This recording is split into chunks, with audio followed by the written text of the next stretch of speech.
I have this Bruce's trading card here that was sent in by my buddy Chris out in Seattle. You're a fan of Monty Python. We know this. Yes. Did you listen to the records? I listened to some records. A friend of mine in high school, Tim, he had a few copies. 95% of the sketches that are on the show and on the record, the version on the record is better. Really? Much better. Because I think what they did was in between seasons, in the off time, they would go and record these records. Mm-hmm. And they would generate material for the next season of the show. Yeah. So I think by the time they get to the show, they've done the material already. And also on the show, they're dealing with sets and props and a camera crew. And Graham Chapman is drunk. Yeah. And all this stuff. And so the stuff in the show, like, it's so much better on record. Argument Clinic, Bruce's, Cheese Shop. Cheese Shop on the show is garbage.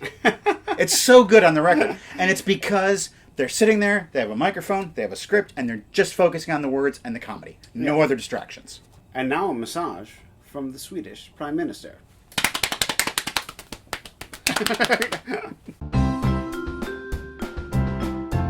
This Karl Marx postcard was sent in by Tim and Lori, Providence, Rhode Island. Is your favorite movie poster different than what you think is the best movie poster? Happy summer. Favorite movie poster? I don't know, I like that Mummy poster. The Mummy poster? The Mummy. Oh, that? Yeah, okay. I like Royal Tannenbaums. That's probably my favorite. This cat postcard. Look at the cat run. Look at the cat run. It's from Grace. Hello, basement dwellers from Edinburgh, Scotland. I went to the World of Illusions and saw how an authentic camera obscura works. Very cool. Saw this 3D kitty postcard and knew it was for y'all. Tasty UK snacks are coming. Tasty UK snacks are coming, Craig. Tasty UK snacks are coming? Yes. Seen it. The Count of Monte Cristo 2002. Would love to know your thoughts. If God's got, and if you have a, what? Slancha, Grace. I haven't seen that movie. I have not seen that movie either. This is from Sean Henry. This is the Gamble House. In Pasadena, California? Any favorite instances of famous buildings or buildings you recognize appearing in movies? I think of the UN in North by Northwest or Green and Green's Gamble House in Pasadena serving as Doc Brown's house in the Back to the Future movies. I'm just going to go back to the Wes Anderson well. Hey, this is in honor of Jimmy Kahn, who just died. I call him Jimmy because we know each other from the Playboy Mansion. In Bottle Rocket, Bob's house is a Frank Lloyd Wright house, and James Caan sings a song about Bob's house. Hey there, Bob, you got a beautiful house. Yes, exactly. This saucy postcard is from someone whose name I cannot read. Dear professional basement dwellers, long-time listener, first-time postcard. Are you guys on the websites flickchart.com or letterbox.com? You can find me on either website under the username Woodchips. Best wishes and happy summer. It's Bobby. Bobby from New Jersey. Bobby. I'm not on those sites. I am not on those sites either. Letterbox is tempting. I know a lot of people on the line who do Letterbox, but I have not ventured in there myself because I think I might never come out. El Coyote Cojo from Tyler. Have you guys seen the 1975 movie The Great Waldo Pepper? If so, I would love to hear your thoughts on this movie. Please and thank you. P.S. I love your show. I haven't seen it. I know that it was written by William Goldman. William Goldman. Yes. William Golding wrote Lord of the Flies. Lord of the Flies, yeah. Goldman talks about it in his book, Adventures in the Screen Trade. I want to read that book. It's really, really good. And he talks about why Waldo Pepper doesn't work. Because evidently it clips along just like a William Goldman script. Everything works in it. Yeah. Except for he does this one sin in the middle of the movie from which the audience cannot return. Got to see this movie. And, yeah. I don't want to know what the sin is. When you go to our website, welcometothebasementshow.com, our entire back catalog is there. You can watch all of our episodes. There are also PayPal donation buttons where you can make a one-time or rolling monthly donation to support our show. I am now going to salute a short list of some of our rolling monthly donors. Do it. Michael, Alexander, Dan, Einar, David, Corey, Amy, Tiffany, Robert, John, Larissa, Tabitha, Jeremy, Ruben, Mark, Jerry, Andrew, Kendall, Vincent, Jorge, Danielle, Stephen, Jonathan, and Linnea. The rest of our donors later in the show. Yes. Let's open a couple of packages. All right, then. I wish I could find our box opener. Oh, I just found it. Yeah, there we go. Could I have some scissors, please? Yeah. This is from Casey from Pittsburgh, Pennsylvania. This is from Clint in Gulfport, Mississippi. We get packages from all over, Greg. All over the world. Yeah. All over the country. It's amazing, isn't it? I think From so. Gulfport to Pittsburgh. You'll get packages you wouldn't believe. From Gulfport to Pittsburgh. Okay, this is Brian Frood artwork, I believe. Yep, Brian Frood. It's right there. World of Frood. Hey guys, thanks for reading my letter on unboxing. Got a different Brian Frood card for you and some movies I think you'd like. Outrage, Way of the Yakuza. Ah. That looks like a fun movie. Teenage Mutant Ninja Turtles 3, Turtles in Time. Oh, I know someone who wants to see that. There you go. There we go. Turtles in Time. This looks like some anime if I've ever seen it. This is Satellite Girl and Milk Cow. Yep. And then Crucible of Terror. That looks really scary. I might be too scared to watch this. Casey writes, Dear Matt and Craig, I discovered your show just a few years ago and you've fast become one of my favorite YouTube channels. I always look forward to hearing your hilarious and insightful commentary on such a wide variety of films, many of which I discovered for the first time because of you.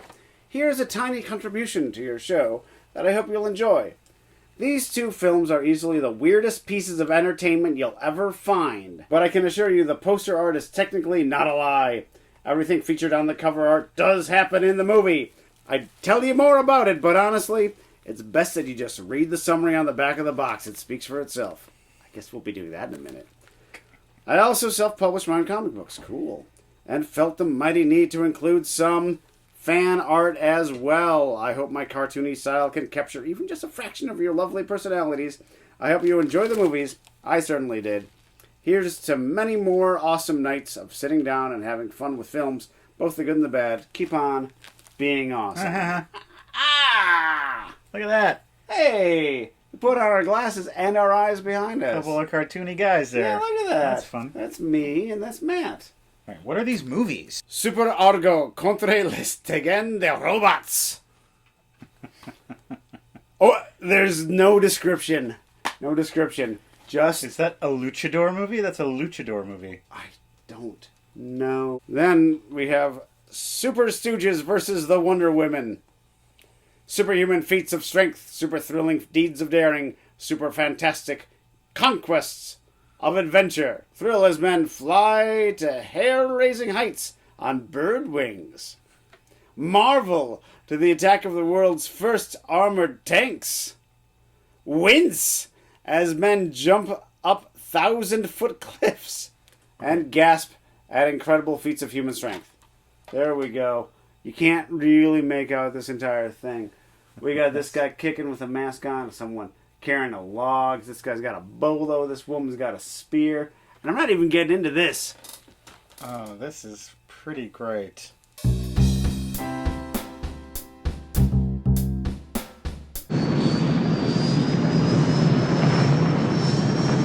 This is like that old silent movie from the early part of the 20th century, spaceship pulling into docking bay. It's just like that. It really harkens back to the silent era. Out of the frying pan, hopefully not into the fire. Is my favorite chapter of Tolkien's The Hobbit. Disney is completely setting up a ride right now. Who's ever up in that control tower is calling the shots right now. Whoever or whatever, Captain. Or wherever. My dear child, I'm sorry to dash your hopes, but your father's not with us anymore. He's dead. I ate him. Yeah, I want to go on this ride. And now, Philip Kelly. Which films prominently featuring a basement are your favorites? I would have to go with Evil Dead 2. Probably the best use of a basement in a horror movie, certainly. And I know I've said this before, but it continually amazes me when I think about Evil Dead 2 about how it is the perfect synthesis of horror and comedy. It is truly scary and truly funny, and sometimes at the same time. And that when he has to go into that basement to get those Necronomicon pages, and he's going down there, and you know it's going to be so scary.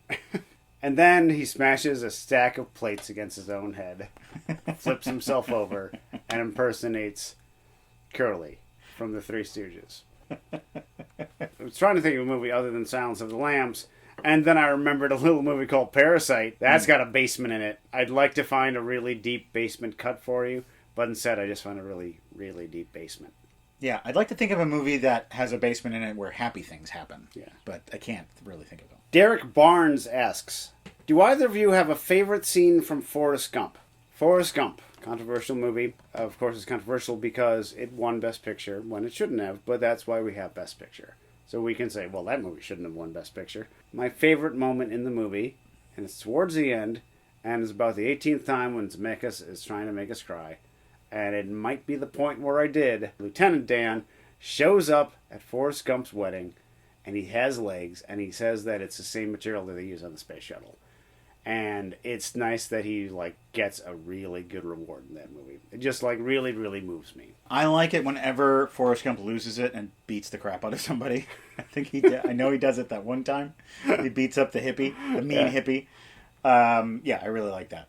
I like the darkness of Forrest Gump, which as I understand, there was more of that in the book. Oh, the book is bonkers. I have heard descriptions of the book and the sequel. And in the book, he goes into space. With a monkey. With a monkey. I would like to thank all of these people.